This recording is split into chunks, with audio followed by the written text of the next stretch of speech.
Yeah, the name caught my attention on eBay. The Hummer Fast Track. The thing that really caught my attention was right here. I'm on a lever lock quest. I saw this 8 levers, but I read this further. You know, the double locking, 8 levers padlocks. Now that might just mean that they make 8 levers padlocks, but I could have swore on the advertisement it said this one is an 8 lever padlock, but that is not what they're saying here. Made by Tuba. Oh, I didn't know that. I bought it from a guy in Indiana. Who knew? I wonder how many rupees this thing cost. The lock is kind of beat up, so I guess it did come all the way from India. Okay, don't need that. Oh, there's the keys. Come out of there, you. Shiny. Oh, yes. That also is something that got my attention. 8 levers. So it is, I guess it means that this one is 8 levers, and double locking probably means we're going to have to pick this thing twice. Do the keys here. Wait a minute. Before we even pull those out of there, I'm looking at this keyway. It looks very similar to that Natal that we had from Mumbai. And let me set him here. Let me go over here and take a look. I noticed that anytime somebody gets into lever lock picking, that their desk usually looks like a bomb went off on it. It's starting to look that way around here. Here he is. I think this guy... No, I think well, let's try it. I think the warding is on the wrong side. Dang it. So he goes in like that. Yeah, the warding's on the wrong side. Ah, but he still fits. Let's find out if he's going to work. He does work. So the Natal key, even though the warding is thin enough to get around, I'm not even engaging in the warding there. All right, if I can let me go ahead and clamp this guy up.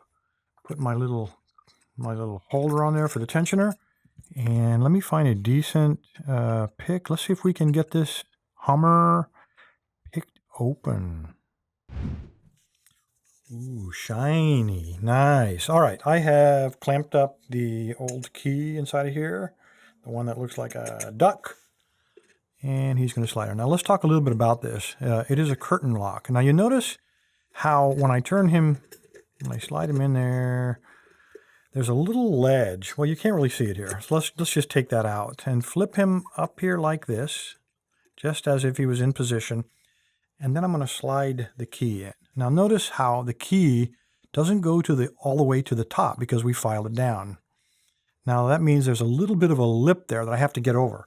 So if I try to use a standard wire, like a flat wire like this little guy, that means I won't be able to get him all the way over the top of that little hump to get under those. So you want to use a bent wire, and that's what I'm going to use here. This is by Steven Zellis. He made this little lollipop thing for me, and it's got a little curve to it. So when I slide him in there, that little curve, it's just enough to get him over the tip so I can start manipulating those levers. So when you got a curtain lock, you probably want to use a little bit of a curve in your wire. All right, let's try it. That does seem to work. I'm going to take my tensioner, slide him into the groove, and then turn him a little and pull him all the way to the front to ride on the inside of the face of the lock. Turn everything and make sure I get attention. I'm going to slide my hand again with the awkwardness. All right. And everything seems to be good. I'm going to hold moderate tension on this because of its origin and just see if I can start forcing some stuff. This is just like pin tumblers. Every lock's got a flavor, you know. I got a certain preference. And maybe this is very master lock-like. And if this doesn't work, then I'll try the finesse method, just like I do with pin tumblers.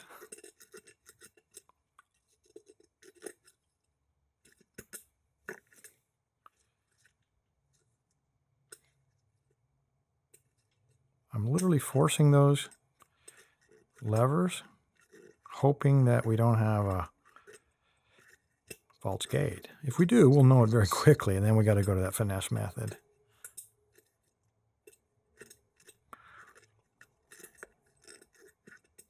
I'm not so skilled at this, and that's lucky because a lot of these locks don't require a whole lot of skill. They just require brute force and constant tension.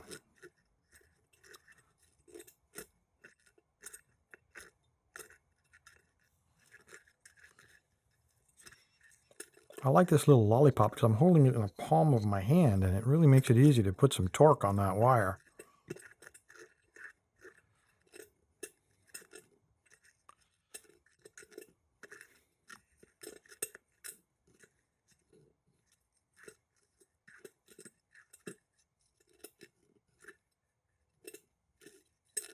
Felt a little turn on the core, very small.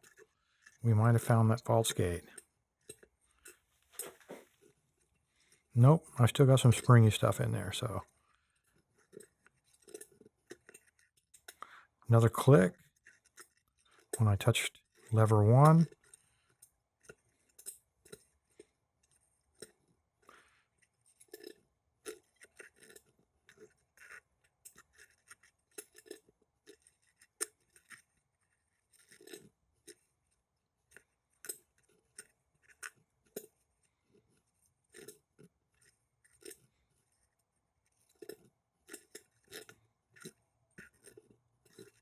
Felt another slight turn when I touched lever 2. Still got a lot of springy ones in there though. I think in the back they're mostly all set or in a false gate. I'm down to about 3 that are still springy. They all, there we go. Very deep fault set now.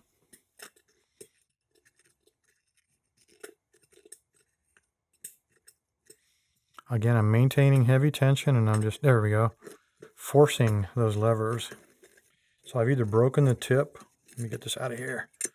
I have either broken the tip off of my wire, everything seems to be intact, or perhaps we have an open. There you go. The Hummer 8-lever double locking. It wasn't so, you know, I was going to say not so 8-lever and not so double locking, more like a single locking. But I'll tell you what, since this was so easy, I think I might just cut this open and let's see what the guts on this Hummer look like. Let me get on the milling machine and hop to it. You know, it just occurred to me as I clamped him up in the milling machine that here we are. We've already got this. We've insulted him. We've picked him. And we're getting ready to machine him open. Look at his guts, but we've never even tried the key. So thought we'd at least do that. There's what your key looks like. And this may not work. Wait a minute. Let me try to... There we go. All right. So he does lock up. Not key retaining. I was afraid I'd have to reverse pick him or something. There we go. He does work, and you only have to do it, despite this double locking thing. When I say double locking, I mean you usually have to turn it twice, like on some European door locks, those old bolt locks. This one's not that way. There's no double locking element to this whatsoever, other than locking it 2 times in a row. All right, now is the time to clamp him back up the milling machine and whack him open. All right, guys, that came out kind of ugly, I admit, but this was just a thin shell of very soft metal that kind of domed over the front of it. Inside is the real lock. Now, this window was already there. I didn't have to do that, so pretty convenient. I mean, if you drilled a hole in the front of that lock, you could easily see what's going on. I don't know why they put that little window there. So when we stick the key in, see if I can do this, you should be able to see, trying to do it around the camera, all of the levers lift up because obviously the key's cut, so they all lift simultaneously, making a nice little channel for the locking bar to slide into. And we get an open. Very cool. So back in, no double lock again, nothing. So when I forced it, and I'll try to do this again around the camera, so take my tensioner, slide him in there, and I don't know how the camera's going to focus. We'll find out together here in just a second. Try not to break the lens. That's how close I'm working to the camera here. All right. We are tensioning it, and I'm going to move this. I really don't want to booger something up. All right, so when I turn my tensioner, and I have shortened this a little bit, make it a little easier to handle. So literally when I'm forcing these, there's no finesse at all. There's my false gate, or false set. So apparently I have one more in there. Find a binder. I'm not looking through the window. I'm kind of at an odd angle here. I know you're here somewhere. And there he is. It's a lot quicker once you know there's no false gates. Not a lot to this former Hummer lock. I would not recommend it, even if you buy it from a guy in Indiana. Anyway, guys, appreciate your time. Stay safe, stay legal, stay away from Hummer. I've produced over 200 videos a year for the last several years and would really appreciate your support. All I'm asking is you subscribe, click on the like button for each video, and share them on social media. That's it. Thanks, guys.